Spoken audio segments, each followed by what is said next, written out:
बिपाशा जी दानिश को इस वक्त यहाँ देखकर बोली, बेटा क्या तुम घर पर ही थे? दानिश फिर उन्हें देखकर बस अपना सर हाँ में हिलाता है और दक्ष पर अपनी नजरें टिका लेता है। वहीं दक्ष दानिश को जब देखता है तो और भी ज्यादा रोने लगा, जिसे देखकर फिर बिपाशा जी बोली, बेटा तुम दक्ष को अंतरा को दे दो, ये काफी देर से रो रहा था और उसके पास जाने की जिद कर रहा था। दानिश उनकी बात पर दक्ष को टेढ़ी नजर से घूरते हुए अपनी गोद में ले लेता है तो बिपाशा जी मुस्कुराते हुए वहां से जाते हुए बोली, मैं नौकर से कहकर दक्ष के लिए कुछ खाना भिजवाती हूँ, इसे खिला देना। ये कहकर वो वहां से चली गई। वहीं दानिश गेट को लॉक करके दक्ष को देखते हुए बोला, चुप हो जाओ, ऐसे लड़कियां रोती हैं, लड़के नहीं। दानिश की बात सुनकर दक्ष अपने दोनों हाथों को अपनी आंखों से हटाते हुए बोला, मम्मा मम्मा।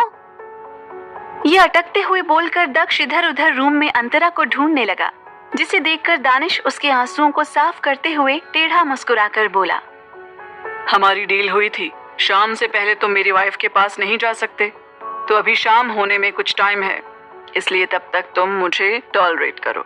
ये कहकर दानिश ने दक्ष को बेड पर बैठाया। वहीं दक्ष ने दानिश की बात सुनकर छोटा सा मुंह बना लिया। उधर दानिश के चेहरे पर हल्की सी स्माइल आ गई और वो दक्ष के चेहरे को घूरते हुए बोला, तुम मेरे बेटे होकर अपनी डील से पीछे कैसे हट सकते हो? तुम्हें मेरी तरह बनना चाहिए। मैं अपने दिए वर्ड्स को कभी वापस नहीं लेता जब तक उसे कंप्लीट न कर दूं। ये कहते हुए दानिश दक्ष को ऊपर से नीचे देखने लगा। दक्ष दानिश की बातें काफी गौर से सुन रहा था और वो फिर अपने छोटे छोटे हाथों पैरों को बेड से उठाने लगा। दानिश ने उसके हाथों को जब देखा तो उसकी आंखें छोटी हो गईं और वो दक्ष के एक हाथ की बंद मुट्ठी को देखते हुए बोला, इसके अंदर क्या लिया है तुमने? और तुम क्या आज गार्डन में खेल रहे थे? दक्ष इस पर अपना सर हाँ में हिला देता है, क्योंकि इस समय दक्ष के कपड़े और हाथों पैरों में गार्डन की मिट्टी लगी हुई थी और दक्ष की एक नन्ही मुट्ठी में इस समय कुछ था, जिसे दानिश खोलते हुए बोला, तुमसे मैंने नीचे खेलने से मना किया था ना? तुम्हें मेरी बात समझ नहीं आती? तुम दोनों माँ बेटे एक जैसे हो, दोनों को मेरी बातें समझ नहीं आती।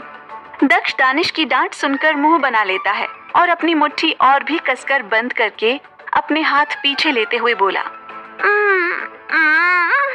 दानिश दक्ष की ये बात सुनकर उसे घूरते हुए बोला, ऐसा क्या लिया है तुमने अपनी मम्मा के लिए?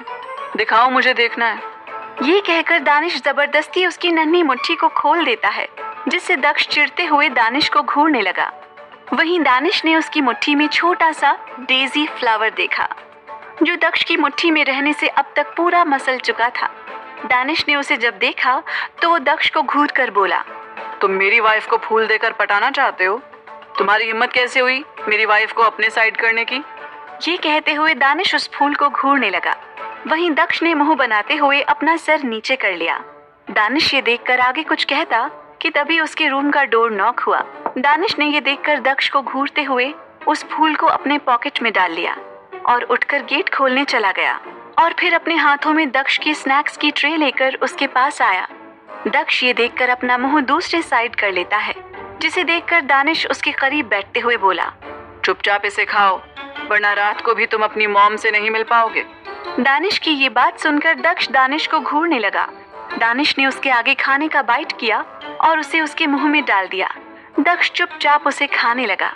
दानिश पूरा खाना दक्ष को खिलाकर प्लेट टेबल पर रख देता है और दक्ष को देखने लगा, जो इस समय अपनी शर्ट के कोने को अपनी एक उंगली से उठाते हुए घूर रहा था।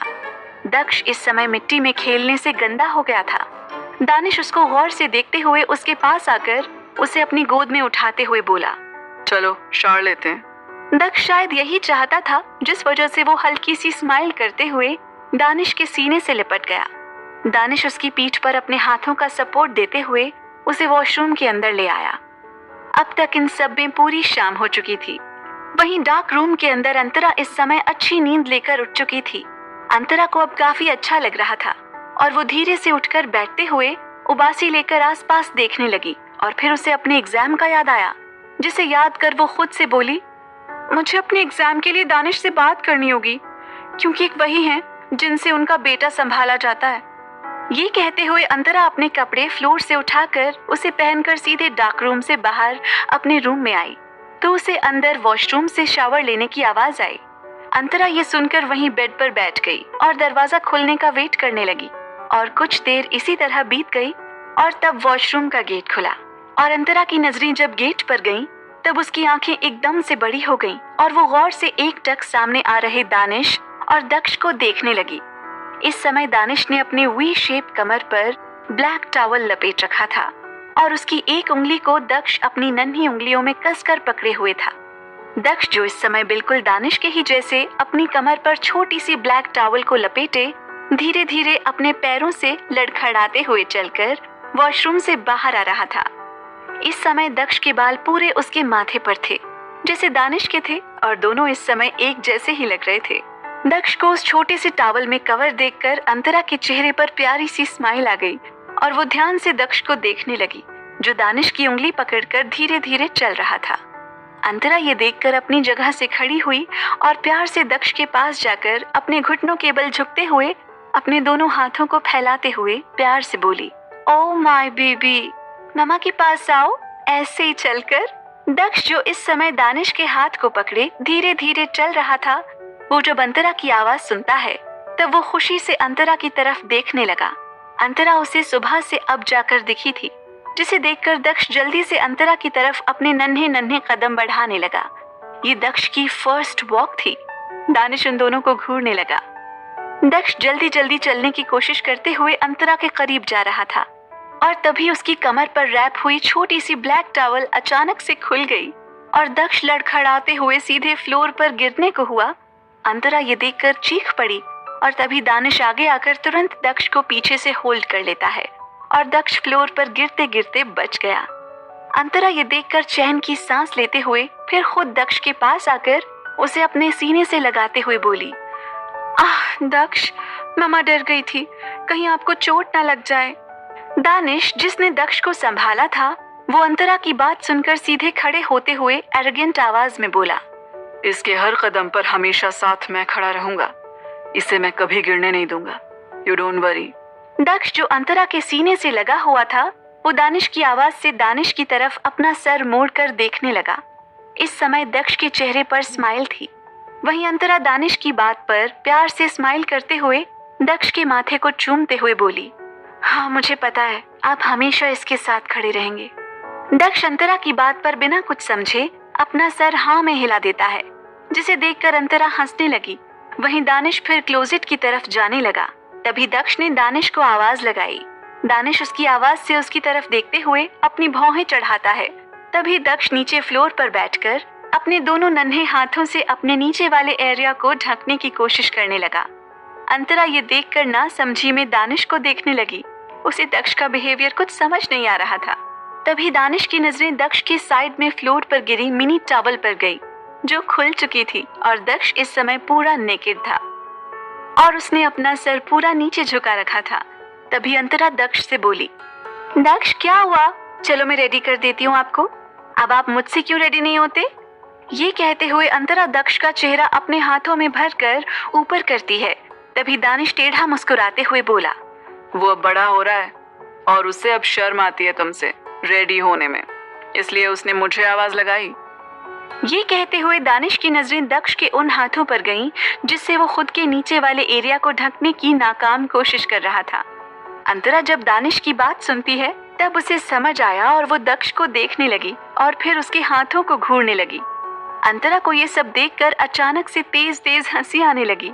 दक्ष काफी क्यूट और मैच्योर बिहेव कर रहा था इस समय, जिसे देखकर अंतरा हंसते हुए बोली, दानिश, मुझे अब समझ आया कि मेरे साथ ही शावर लेने में इतना अनकंफर्टेबल क्यों होता था। हे भगवान, ये आप ही का बेटा है ना? क्योंकि आप तो महा बेशर्म हो और बेटा इतना शर्मीला जो अपनी मम्मा से ही शर्मा रहा है।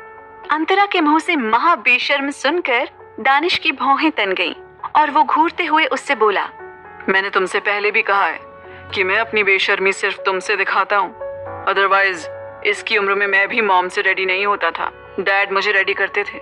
अंतरा दानिश की बातें इग्नोर करते हुए हंसकर बोली, अच्छा अब जाइए और जाकर अपने बेटे को रेडी करिए, क्योंकि आज मुझे दक्ष को देखकर काफी अच्छा लग रहा है कि कम से कम वो बेशर्मी में तो आप पर नहीं गया।